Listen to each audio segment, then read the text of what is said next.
Why men are not men. Beelzebub sighed deeply and continued to speak as follows. After the actualizing on this planet of the Ilso-Parnian process, 1 year, by objective time calculation, passed. During this period there had gradually been coordinated on this planet also the corresponding processes, or the involution and evolution of everything arising there. And of course there began gradually to be crystallized in the three-brained beings there the corresponding data for the acquisition of objective reason. In short, on this planet also everything had then already begun to proceed in the usual normal order. And therefore, my boy, if the Most High Commission, under the supreme direction of the same Archangel Sakaki, had not, at the end of a year, gone there again, perhaps all the subsequent misunderstandings connected with the three-brained beings arising on that ill-fated planet might not have occurred. This second descent of the Most High Commission to that planet was due to the fact that in spite of the measures they had taken, of which I have told you, there had not yet crystallized in the reasons of the majority of its sacred members a complete assurance of the impossibility of any undesirable surprise in the future, and they now wished to verify on the spot the results of those measures. It was just during this second descent that the Most High Commission decided, in any event, if only for the sake of their own reassurance, to actualize certain further special measures, among which was also that measure, the consequences of which have not only gradually turned into a stupendous terror for the three-brained beings themselves who arise on this ill-fated planet, but have even become, so to say, a malignant sore for the whole of the great universe. You must know that by the time of this second descent of the Most High Commission, there had already gradually been engendered in them, as is proper to three-brained beings, what is called mechanical instinct. The sacred members of this Most High Commission then reasoned that if the said mechanical instinct in these biped three-brained beings of that planet should develop towards the attainment of objective reason, as usually occurs everywhere among three-brained beings, then it might quite possibly happen that they would prematurely comprehend the real cause of their arising and existence and make a great deal of trouble. It might happen that having understood the reason for their arising, namely, that by their existence they should maintain the detached fragments of their planet,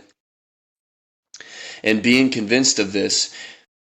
their slavery to circumstances utterly foreign to them, they would be unwilling to continue their existence and would, on principle, destroy themselves. So, my boy, in view of this, the Most High Commission then decided, among other things, provisionally to implant into the common presences of the three-brained beings there a special organ with a property such that, first, they should perceive reality topsy-turvy, and, secondly, that every repeated impression from outside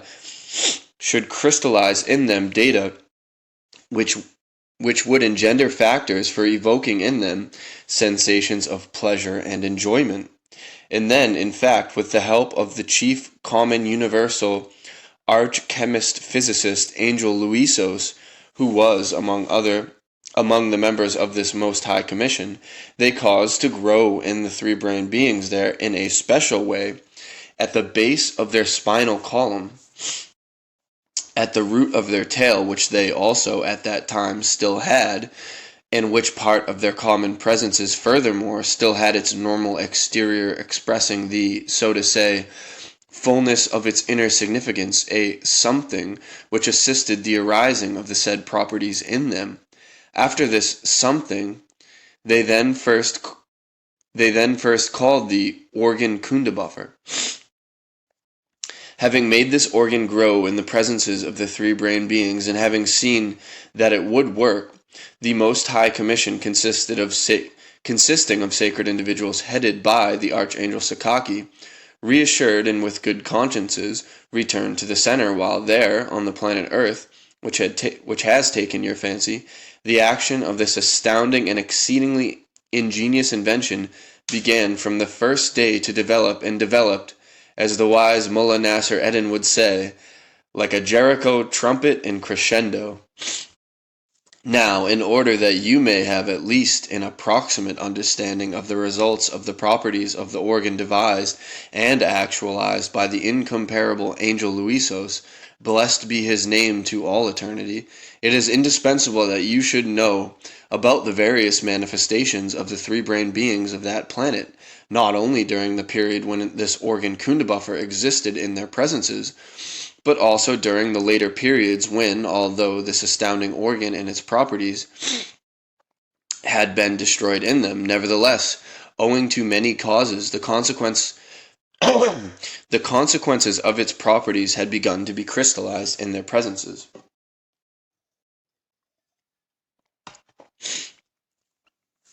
But this I will explain to you later. Meanwhile, you must note that there was still a third descent of that Most High Commission to that planet.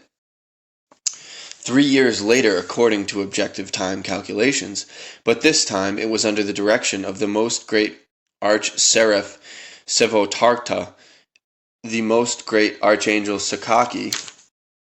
having, in the meantime, become worthy to become the divine individual he now is, namely, one of the 4 quarter maintainers of the whole universe. And during just this third descent there, when it was made clear by the thorough investigations of the sacred members of this third Most High Commission, that for the maintenance of the existence of those said detached fragments, there was no longer any need to continue in actualization of the deliberately taken anticipatory measures, then, among the other measures, there was also destroyed, with the help of the same arch-chemist-physicist, Angel Luisos, in the presences of the three-brained beings there, the said organ Kundabuffer with all its astonishing properties. But let us return to the tale I began. Now listen. When our confusion, caused by the recent catastrophe that had menaced that whole solar system, had passed off, we slowly, after this unexpected interruption, resumed the settlement of our new place on the planet Mars. Little by little, we all of us made ourselves familiar with the local nature and adapted ourselves to the existing conditions. As I have already said, many of us definitely settled down on the planet Mars, and others, by the ship Occasion, which had been put at the disposal of the beings of our tribe for interplanetary communication, either went or prepared to go to exist on other planets of the same solar system. But I, with my kinsmen and some of my near attendants, remained to exist on that planet Mars. Yes, I must note that by the time to which my tale refers, my first Tescuano had already been set up in the observatory which I had constructed on the planet Mars, and I was just then devoting myself entirely to the further organization and development of this observatory of mine, for the more detailed observation of the remote concentrations of our great universe, and of the planets of this solar system. Among the objects of my observations then was also this planet Earth. Time passed. The process of existence on this planet also began gradually to be established, and it seemed, from all appearances, that the process of existence was proceeding there just as on all other planets. But by close observation, first, it could clearly be seen that the numbers of these three-brained beings were gradually increasing, and, secondly, it was possible sometimes to observe very strange manifestations of theirs. That is, from time to time, they did something which was never done by three-brained beings on other planets, namely, they would suddenly, without rhyme or reason, begin destroying one another's existence. Sometimes this destruction of one another's existence proceeded there not in one region alone, but in several, and would last not just one Diagnosk, but many Diagnosks, and sometimes even for a whole Ornarkros. Diagnosk signifies day, Ornakra signifies month. It was sometimes very noticeable also that from this horrible process of theirs, their numbers rapidly diminished, but on the other hand, during other periods, when there was a lull in these processes, their numbers also very noticeably increased. To this peculiarity of theirs we gradually got used, having explained it to ourselves that obviously for certain higher considerations, these properties also must deliberately have been given to the organ Kundabuffer by the Most High Commission. In other words, seeing the fecundity of these biped beings, we assume that this had been done with aforethought, in view of the necessity that they should exist in such large numbers for the needs of the maintenance of the common cosmic harmonious movement.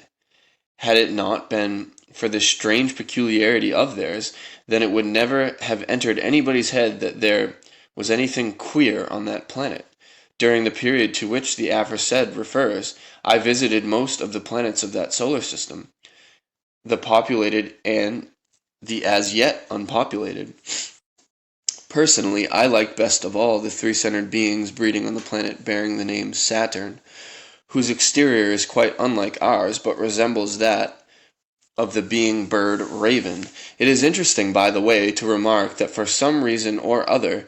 the form of being bird raven breeds not only on almost all the planets of this solar system,